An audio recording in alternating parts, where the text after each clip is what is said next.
Кога идеме дома сме мајки, сопруги, кога ќе дојдеме на работа сме тоа што сме. Ги рушиме стереотипите дека тоа е типична машка професија.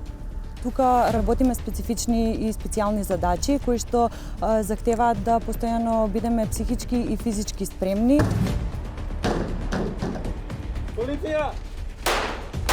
Секоја жената има многу поголем момент на рационално користење на разумот, да кажам, и можеме многу посмирено да ги примиме сите информации. Извршување на задачите во единицата и за припадниците и за припадничките подеднакво ист.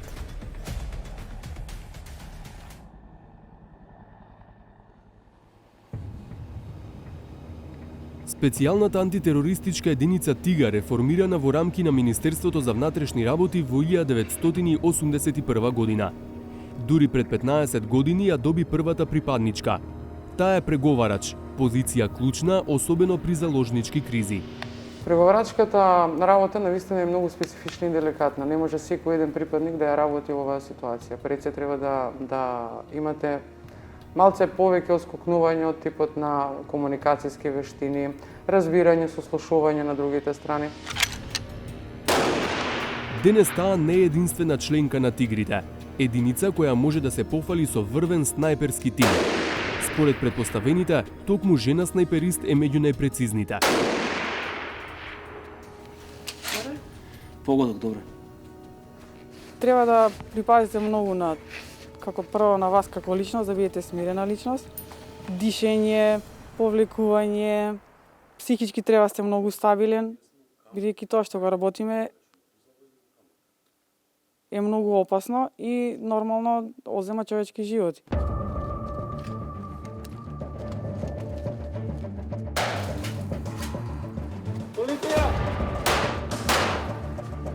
И двете наши соговорнички се мајки и сопруги, но велат само дома. На работното место за нив важат единствено професионалните стандарди.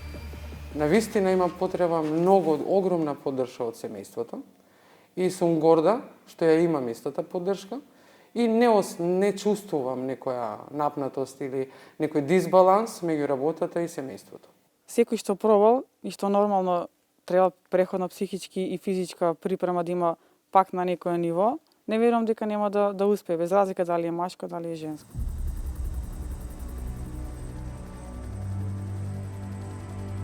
Од командата на Тигрите велат дека условите за престој и работа на припадничките на единицата се прилагодени на нивните потреби и тврдат дека досега немало случај на дискриминација. Сепак, дел од нормите и критериумите што треба да се исполнат се разликуваат во зависност од родот. За разлика од мажите, дел од проверките, односно тестовите кои што треба да ги поминат колегите жени, се родово сензитивни, прилагодени на жени.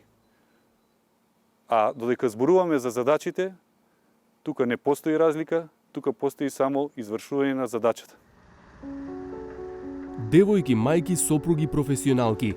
Има и во единицата за брзо распоредување или ЕБР, чие мото е секогаш секаде. Рамо до рамо, израз што е синоним за еднаквост, важи за сите колеги и колешки во оваа полициска единица при извршувањето на спортските активности, разните видови професионални обуки, но и при реални операции на терен. Ниту сме дискриминирани, ниту сме навредени, едноставно сета помош од припадниците кога ни е потребна, ни е пружена воедно исто и нив се помагаме меѓусебно, се надоградуваме, тимски работиме, така да во оваа единица помеѓу припадниците и припадничките таа поделбени. Во нашата култура многу момчиња сонуваат да бидат специјалци, но тоа од детството го посакувала и оваа жена, сега припадничка на ЕБР. Едноставно ми беше сон и престиж да бидам дел од ваква единица, како што сум и денес дел, и се уште ми се нема отрната таа желба и мотив за работа. Од вкупниот број припадници на ЕБР, денес околу 6% се жени. Без разлика на полот, имаме помагање во извршување на сите задачи, било да е машко кон женско или обрат. Пушка за проверка, репетирај. Закачи. спремен доле си болje. Подобро, тука, ама добре. Формирана во 2001 година, задачите на ЕБР се од одржување на јавниот ред и мир при демонстрации и немири до антитерористички операции и обезбедување VIP личности. А сето ова не признава родова, туку само професионална припадност. Во единицата за брзо распоредување, тимската работа е нешто што најмногу вредно. Тоа значи дека припадничките на женската популација заедно тимски настапуваат при извршување на секојдневните задачи. При спроведување на обуката и при извршување на задачите. Од тука произлегува и близината помеѓу сите колеги во единицата без разлика на пол. Ренџерскиот батальон кој извршува специјални задачи во земјата и странство е една од специјалните армиски единици. Меѓу ренџерите има жени уште од формирањето во 2004 година, а денес се вкупно 12. Тие редовно учествуваат и во мировни мисии надвор од земјата. Желбата и идејата за да бидам дел од ренџерскиот батальон всушност беше да си докажам и на себе си, а и на останатите дека и ние жените можеме и сме равноправни да ги извршуваме задачите кои што важат за типично машки задачи. За едно од припадничките на батальонот никогаш во животот немало машки задачи што не може да ги изврши. Како што се сеќавам, уште од мали нозе имав желба да носам униформа и да работам во нашата армија. Секако тука и мојот надпреварувачки дух кој што го имам од мала и од најрана возраст се занимавам со секакви спортски активности, па може би тоа придонело за да ја донесам оваа одлука. Секојдневните тренинзи се предизвикувачки, па потребни се дисциплина и упорност за нивно извршување. Но ренџерките велат дека жените не треба да се плашат од непознато и предизвици. Имаме собствени соби каде што престојуваме, посебни купатила каде што ќе може да се истушираме после физички активности и мислам дека се што треба ни е пружено. Да се биде дел од специјалната единица, еве ние сме доказ женскиот персонал дека тоа е возможно и дека ги рушиме стереотипите дека тоа е типична машка професија. Доколку се чувствуваат спремни и психички и физички да не се откажуваат без разлика дали се работи за влез во армија, за да се вработат во армијата и за било која друга професија што се смета за машка. Во ренџерскиот батальон велат дека секогаш преовладува тимскиот дух.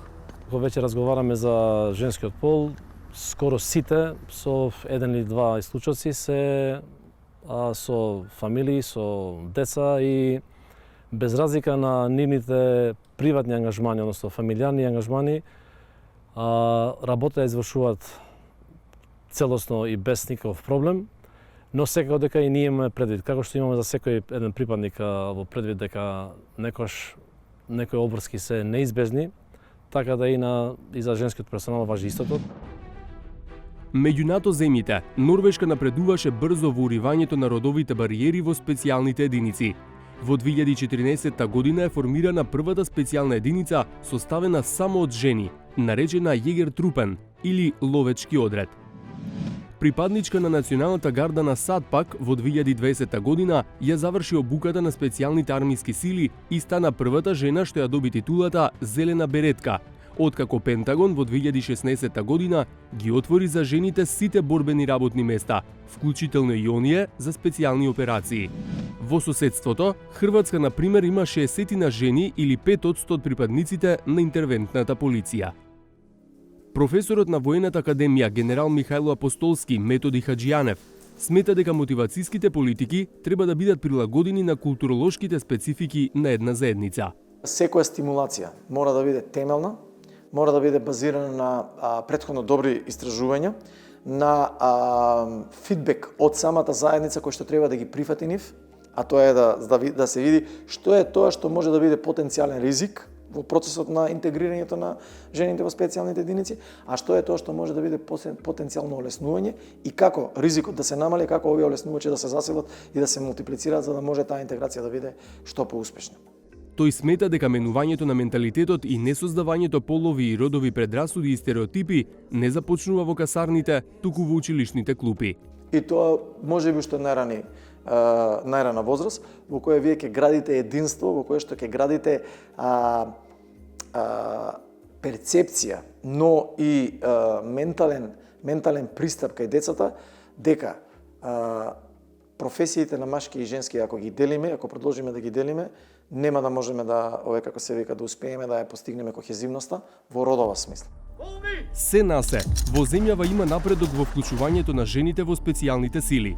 Сепак, за уште поголем исчекор потребен е сеопфатен пристап, освен на ниво на образование и на ниво на политики што ќе водат сметка за родовиот аспект и ќе ги демистифицираат традиционалните родови улоги во општеството. Ангажирано лидерство на сите нивоа во безбедносниот сектор е предуслов што се подразбира.